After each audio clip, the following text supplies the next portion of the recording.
తెలంగాణలో తాజా రాజకీయాలపై సంగారెడ్డి ఎమ్మెల్యే తూర్పు జయప్రకాష్ రెడ్డి ఏమన్నారో మా ప్రతినిధి నరసింహారావు అందిస్తారు. Over to Narasimha Rao. Thank you Purnima. ఈ రోజు కేసీఆర్ పై తూర్పు జయప్రకాష్ రెడ్డి తీవ్రమైన వ్యాఖ్యలు చేశారు. మరో 6 నెలలు సంవత్సరంలో కేసీఆర్ ను తెలంగాణ ప్రజలు తరిమి కొట్టే రోజు దగ్గరకు వస్తుందని ఆయన ఆరోపించారు. రాజీనామాలకు సంబంధించి టీఆర్ఎస్ కానీ కేసీఆర్ కానీ తమ పార్టీ ప్రజాప్రతినిధులపై ఒత్తిడి తేవడం సమంజసం కాదు అంటున్నారైనా. రాజీనామాల ద్వారా కాకుండా అధిష్టానంపై పోరాడే తెలంగాణ సాధించుకునేందుకు కాంగ్రెస్ పార్టీకి సంబంధించిన శాసనసభ్యులంతా ప్రయత్నం చేస్తామని చెబుతున్నారు. జగ్గారెడ్డి మనతో ఉన్నారు. సరే చెప్పండి, ఈ రోజు ఇంత తీవ్రమైన వ్యాఖ్యలు మీరు కేసీఆర్ పైన చేయడానికి కారణం ఏంటి? రాజీనామా చేసిన ఎమ్మెల్యేలకు ఏం చెప్పదలుచుకున్నారు? మొదటి నుంచి కూడా దురదృష్టం ఏంటంటే తెలంగాణ ప్రజలు ఏ నాయకుడు ఏ పార్టీ పెట్టి తెలంగాణ తెస్తామనంటే ప్రజలు విశ్వసిస్తున్నారు, అవకాశం ఇస్తున్నారు. కానీ ఇచ్చిన క్రమంలో దాన్ని పూర్తిగా న్యాయం చేయకపోవడం కాకుండా ఇంకా తెలంగాణ ప్రాంతాన్ని అన్యాయం చేసుకునే దిశలో ఈ ఉద్యమాలు ఈ రాజకీయ వ్యవస్థ నడవడం జరుగుతుంది. కాబట్టి దాన్ని దృష్టిలో పెట్టుకుని మేము మొదటి నుంచి కూడా చెప్పడం జరిగింది. రాజీనామాల వల్ల తెలంగాణ రాదు, చట్టసభల వల్లనే తెలంగాణ సాధ్యం అనేది మొదటి నుంచి కూడా మనం ప్రజల దగ్గరికి వెళ్లి మనం ఓట్లు వేయించుకొని మనము చట్టసభలకు రావడం జరిగింది. చట్టసభలో మాట్లాడుతున్నాం, అన్ని పార్టీలు కూడా మాట్లాడుతున్నాయి. ఈ రోజున మాకు ఎక్కువ అవకాశం ఉన్నది, ఇంకా మేము ఎక్కువ ప్రెషర్ మా పార్టీకి సంబంధించిన అందరు నాయకులు, ఎమ్మెల్యేలు కానీ అక్కడ ఎంపీలు కానీ మంత్రులు కానీ ఎవరి ప్రయత్నం వాళ్ళు చేస్తున్నారు. చేస్తున్న క్రమంలో టీఆర్ఎస్ వాళ్ళు రాజీనామాలు చేసి మళ్ళీ మా కాంగ్రెస్ పార్టీకి సంబంధించిన వాళ్ళ ఒత్తిళ్లు తీసుకొచ్చి ఈ రకంగా తెలంగాణ ద్రోహంగా చిత్రీకరించి భయపెట్టి ఈ రకంగా వాళ్ళు ప్రయత్నం చేస్తున్నారు. మంచి పద్ధతి కాదు అనే దాని మీదనే స్పష్టం చేస్తున్నారు. వాస్తవానికి అసలు తెలంగాణ వస్తుందా రాదా అనే దాని మీద మొదటి నుంచి కూడా, ఎందుకంటే నేను గతంలో కూడా టీఆర్ఎస్ లో నేను శాసనసభ ఉన్నప్పుడు కూడా చాలా సందర్భాల్లో కేసీఆర్ గారు సమావేశాల్లో, ఇంటర్నల్ సమావేశాల్లో చాలా సందర్భాలు చూడడం జరిగింది. ఖచ్చితంగా నెలకో స్టేట్మెంట్, 2 నెలలకో స్టేట్మెంట్ అంటే కాలయాపన చేయడము తప్ప తెలంగాణ సాధించుకునే దిశలు ఎక్కడ కూడా కనబడతలేదు. ఒక వాతావరణాన్ని క్రియేట్ చేసుకుంటున్నారు, మళ్ళీ దాన్ని చల్లారబరుస్తున్నారు. ఈ రకంగా తెలంగాణ ప్రాంతాన్ని నష్టం తెచ్చుకుంటున్నవే తప్పితే తెలంగాణ సాధించుకోవడానికి ఎలాంటి ఇవి ఉపయోగపడతలేవు. ఈ రాజీనామాలు కానీ ఈ యొక్క రాజకీయ నాయకులు చేసే ఉద్యమాలు కానీ అనేది ఇక్కడ చాలా స్పష్టంగా కనబడుతున్నారు. మీరు సీమాంధ్రులకు సంబంధించిన ఏజెంట్ గా పనిచేస్తున్నారు. కొంతమంది స్వతంత్ర సమరయోధుల ల్యాండ్స్ అమ్ముకుని వాటితో వ్యాపారం, రియల్ ఎస్టేట్ వ్యాపారం చేశారని కొన్ని తీవ్రమైన విమర్శలు టీఆర్ఎస్ మీ పైన చేస్తారు. అంటే ఇప్పుడు ల్యాండ్లకు సంబంధించి టీఆర్ఎస్ వాళ్ళు నా మీద నిందలు పెడుతున్నారు. నేను ఒకటే చెప్తున్నాను, ఏ శాసనసభ్యుడైనా సరే ఏదో ఒక పని చేయక తప్ప ఎమ్మెల్యే అయినంత మాత్రం పని చేసుకోవద్దని ఎక్కడ లేదు. నేను కూడా ఏదన్నా ల్యాండ్ విషయం సంబంధించి ఏదన్నా బిజినెస్ చేస్తే తప్పేముంది? ఎమ్మెల్యే ఉండడాన్ని ల్యాండ్ బిజినెస్ చేయొద్దని లేదు కదా. నాకు దోచింది, నాకు అవసరం ఉన్న కాడికి నా శక్తి ఉన్నది, నా పరిధి నేను చేస్తున్నా. అలా ఓపెన్ గా చెప్తున్నా, నాకున్నదే అది ఒక్క అవకాశము, నేను చేసేదే బిజినెస్. దానివల్ల నా రూపాయలు సంపాదించుకుంటూ నా కాన్షియస్ గా ఖర్చు పెడతా.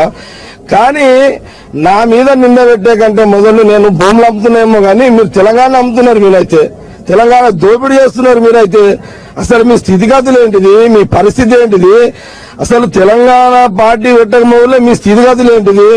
మీరు ఉండడానికి సరైన స్థానం లేని పరిస్థితుల్లో మీరుండ్రు. ఈ రోజు ఎక్కడ హరీష్ రావు, ఎక్కడ కవిత, ఎక్కడ కేటీఆర్, ఎక్కడ సతీష్, అసలు కాండానే తెలంగాణ దోపిడీ చేస్తున్నారు.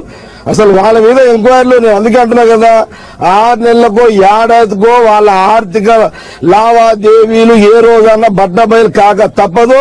తెలంగాణకు పేరు మీద వాళ్ళు సంపాదించిన ఆస్తులు ఏదో రోజు బయట పడతాయి. తెలంగాణ ప్రజలు గమనిస్తారు. తెలంగాణ పేరు మీద మీరు దోసుకున్న సొమ్మును బయటపడాల్సిన పరిస్థితి వస్తుంది. ఆ రోజు ప్రజలు తప్పకుండా మీకు రోడ్లో తిరగలేని పరిస్థితి ఉంటది. అది వాళ్ళకి చాలా, నేను ఈ సందర్భం స్పష్టంగా తెలియజేస్తున్నాను. చాలా మంది అందులో కార్యకర్తలు వాళ్ళు తెలియక మాట్లాడుతున్నారు. కానీ కేసీఆర్ ఏంటిది అనేది ఈ జిల్లా వాసులుగా అనువు తెలుసు. ఈ రోజు ఒకటే మాట చెప్తున్నా, మాకు ఎవరికి ఏజెంట్ ఉండాల్సిన అవసరం లేదు, ఎవరికి లాలుచి లేదు. అసలు నేను ఒక్కటే అడుగుతున్నాను, నువ్వు మమ్మల్ని అడుగునే ఏంటిది? కేటీఆర్ ఆంధ్రలతోనే బిజినెస్ ఉన్నాయి, రాయలసీమలతో బిజినెస్ వాడే చెప్పిండు. కవిత బిజినెస్ లో ఆంధ్రలతో ఉన్నాయి, అది ఓపెనే. అసలు ఏమున్నది? ఇప్పుడు కేటీఆర్ పెళ్ళాము ఆంధ్ర నుంచే పెళ్లి చేసుకున్నాడు. ఇప్పుడు కవిత మొదటి మొగడు ఆంధ్రోడే. ఈ కవిత మొదటి మొగడు ఆంధ్రోడే, కేటీఆర్ పెళ్ళాము ఆంధ్రదే. అరే నీ ఖాందానంతా ఆస్థానం ఆంధ్ర పెట్టుకొని ఇంకో నవ్వని తప్పురానైనా ఏది ఏమన్నా కానీ తెలంగాణ పేరు మీద దోపిడీ చాలా స్పష్టంగా చేస్తున్నారు. బరాబర్ తెలంగాణ ప్రజలు మీకు బుద్ధి చెప్పే రోజు త్వరలో చెప్తున్నా కదా. ఇంకా 6 నెలలకో ఏడాదికో కేసీఆర్ కుటుంబాన్ని నడి రోడ్డున తెలంగాణ ప్రజలు చెప్పులతో కొట్టే పరిస్థితి తప్పకుండా వస్తుంది. నేను వాళ్ళ జాతకం చెప్తున్నా మొదలైన. కానీ మీరు పదే పదే టీఆర్ఎస్ పై విమర్శ చేస్తున్నారు కానీ తెలంగాణకు సంబంధించిన ప్రజల అభిప్రాయాన్ని మీరు చట్టసభలో రాజీనామాలు చేసిన సందర్భంలో కావచ్చు, మీ కాన్స్టిట్యున్సీ నియోజకవర్గ ప్రజలకు సంబంధించిన అభిప్రాయాన్ని వినిపించడంలో విఫలమయ్యారు. రాజీనామాలు చేయకుండా ప్రజల అభిప్రాయాన్ని గౌరవించలేదని టీఆర్ఎస్ రాజీనామాలు చేయకపోతే అడిగేటోడు ఎవరండి? ఇప్పుడు రాజీనామాలు చేస్తే ఎవరు అడుగుతారు? రాజీనామాలు చేస్తే మనం ఎవరు ఎమ్మెల్యేగా ఉన్నా కాబట్టి ఈరోజు నన్ను అడుగుతున్నారు. నేను రాజీనామా చేస్తే నన్ను అడిగేటోడు ఎవడు? ఒక వాల్యూ ఒక చట్టసభల ద్వారానే వస్తుంది కాబట్టి శాసనసభ్యునికైనా మంత్రికైనా ఎమ్మెల్యేకైనా ఈరోజు మీడియాలో మాట్లాడుతున్నామంటే మాకు హోదా ఉంది కాబట్టి మాట్లాడుతున్నాము. ఆ హోదా లేకపోతే ఎట్లా మాట్లాడతాము? కామన్ పర్సన్ తెలంగాణ మీద మాట్లాడే అవకాశం ఎక్కడ ఉంటుంది? కాబట్టి మంచి అది ఆలోచన తప్పు అనేది మొదటి నుంచి కూడా నా అభిప్రాయం. అలాంటి నేను ఇంకోటి కూడా చెప్తున్నా, కేసీఆర్ గాని వాళ్ళ కుటుంబానికి ఉద్యమాలు ఎట్టేయాలో తెలియదు. ఏదో ఇక మేము చాకరేట పిప్పరమేట ధన్మం తీసేయడానికి ఇదంతా ఇది ఒక రాష్ట్రాన్ని విభజించాలి. ఈ రాష్ట్రాన్ని ఎన్ని కోణంలో ఆలోచన చేయాల్సినప్పుడు తప్పకుండా సమయం పడుతుంది, కాదని కాదు. కొన్ని వేరే రాష్ట్రాలు కూడా ఇంకా నడుస్తూనే ఉన్నది, వేరే రాష్ట్రాలకు సంబంధించి కూడా మన ప్రయత్నం చేద్దాము.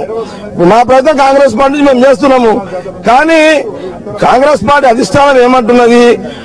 అన్నదమ్ములుగా విడిపోదాము, ఈ దేశాలు పెంచుకొని అక్కడ వాళ్ళు ఇక్కడ దేశాల వల్ల ఈ ఉపయోగం మనము పంచుకొని అంటే విడిపోవడానికి అవకాశం ఉండదు, సామరస్యంగా విడిపోవాలన్నది అందరి అభిప్రాయం. కాబట్టి కాంగ్రెస్ పార్టీ కొన్ని ఎందుకంటే యూపీఏ ఉన్నది, పూర్తిగా మెజార్టీ లేదు.